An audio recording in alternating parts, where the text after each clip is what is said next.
What is going on, everybody? It is me again. It is Horror Fan 34, and welcome to another video. And welcome to the very beginning of the 31 Days of Horror Challenge in October. Yes, we are finally underway for the 31 Days of Horror Challenge for the month of October. Really excited to get this thing started. Want to give a good shout out to my buddy Rob over at Movie Review Time. He's also going to be participating in the 31 Days of Horror Challenge.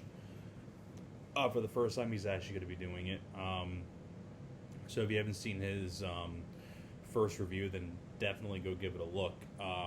Did a great job on it. It was really hard for me to pick out 31 films I haven't reviewed yet for Halloween season. But luckily for me, I wrote down a list of all the films that I reviewed in the past 4 years since I started doing this challenge, and I've picked out some ones that I have not reviewed yet. So why not get started with this one?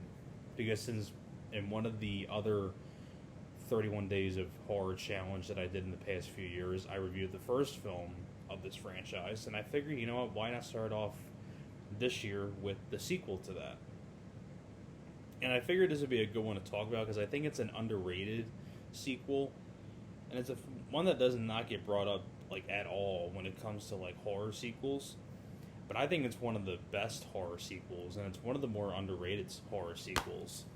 And I rewatched it again for the first time in a while, and this film has a lot going for it. And for the first review for the 31 Days of Horror Challenge of 2022, why not get started with Urban Legends Final Cut. Legends Never Die. Now, this one came out in the year 2000, 2 years after the first film. And honestly, this is the last good urban legend film because Bloody Mary I thought was a piece of shit. But the first two are definitely the best of the urban legends. And I think this one especially is the most underrated of the two. Now, first off, you got a terrific cast, just like with the first one, because you figure in the first movie you had people like Robert Englund, Brad Dourif, Danielle Harris, Tara Reid, Alicia Witt, a great cast of people in the first movie. Just like with this one, you have a great cast in the second film.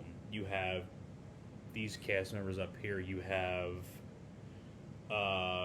Jennifer Morrison, way before she was in films like Warrior with Tom Hardy and among other movies.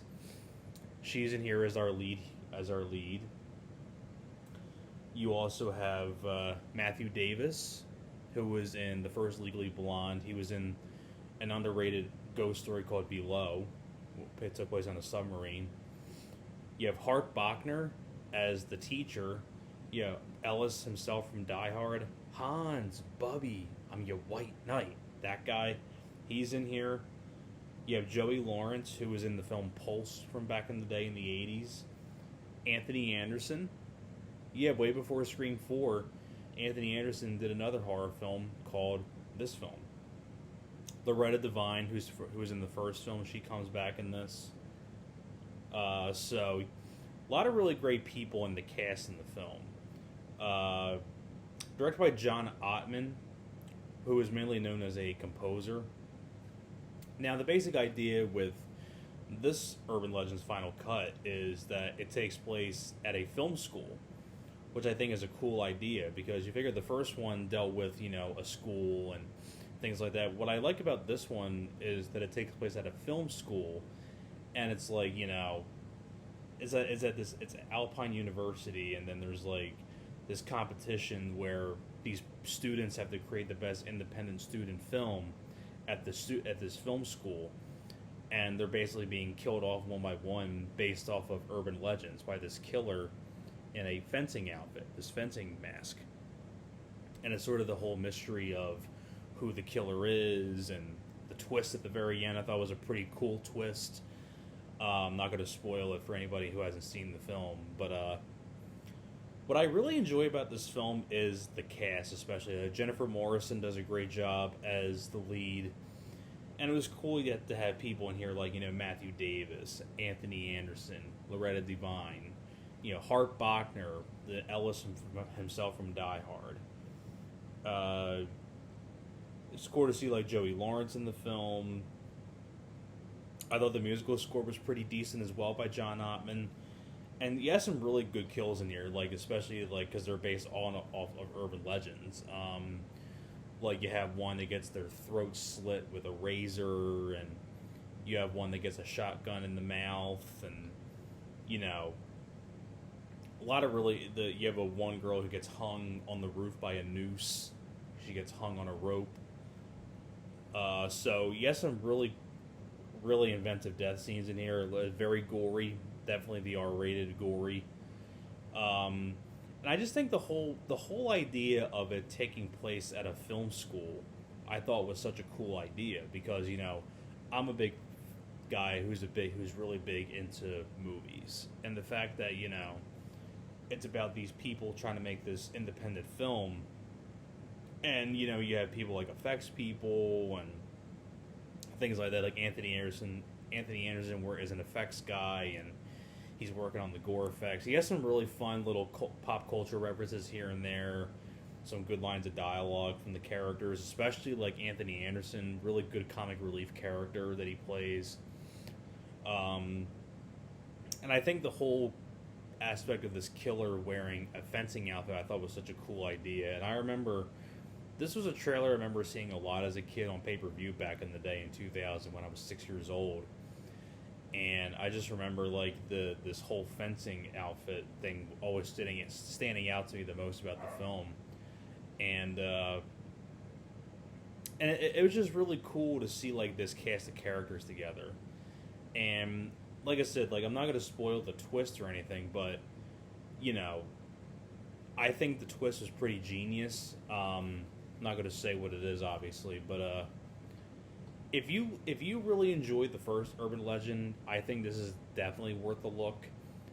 You can skip Urban Legend 3 Bloody Mary, but this is definitely worth your time. Like I said, I love the setting.